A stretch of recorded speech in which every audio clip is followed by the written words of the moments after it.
Result আসলে প্রতি বছরই মোটামুটি সন্তোষজনক হয় আর কি। এবারও ধারাবাহিকতা রক্ষা করে সন্তোষজনকই হয়েছে।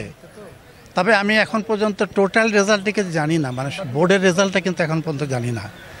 দুই একটা শিক্ষা প্রতিষ্ঠানের সঙ্গে আমরা যোগাযোগ করেছি, রেজাল্ট কিছু ফেলটেল আছে সব জায়গায়। জিপিএ 5-এর সংখ্যাও কম আছে। এখন এইগুলো অ্যানালিসিস করা আমাদের পক্ষে এখন পর্যন্ত সম্ভব হয়নি, কেন কম হলো আর কি। স্কুলের পরিসংখ্যান হচ্ছে আমাদের টোটাল পরীক্ষা দিয়েছিল 491 জন, আর্টস সায়েন্স কমার্স সব মিলিয়ে 491 জন পরীক্ষা দিয়েছিল। তার মধ্যে পাশ করেছে 480 জন, অর্থাৎ 11 জন ফেল করেছে আর কি। তো পার্সেন্টেজ অফ পাস হচ্ছে 97.76। জিপিএ হচ্ছে 294 জন, এটা সম্ভবত 63% আর কি, মনে হয় এরকম হবে, 63 ভাগ আর কি।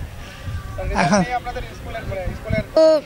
গোল্ডেন এ প্লাস আসছে, রেজাল্টের অনুভূতিটা অনেক ভালো, কারণ দীর্ঘ 10 বছরের কষ্টের আজকে সফল পাইছি। একটা মানে দীর্ঘ 10 বছর যে কষ্টটা করছে, আর এরকম করে পুলিশ লাইনের ফ্যামিলি আমাদেরকে যে পরিমাণে সাপোর্ট দিছে, প্রতিটা টিচার মানে তারা কখনো কম পাইলেও কখনো কোনো কিছু বলে নাই, আমাদেরকে সবসময় আমাদেরকে উৎসাহিত করছে। আর আমার বাবা মা তো সারাক্ষণ আমার পিছিয়ে ছিল। আজ রাত জাগা কষ্টটা আজকে মনে হয় সফলতা লাভ করছে।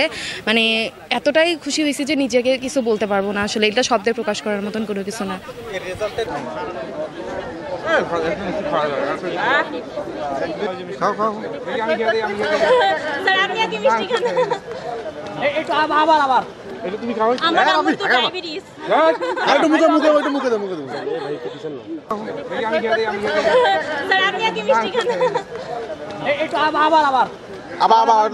ধরে দেখেন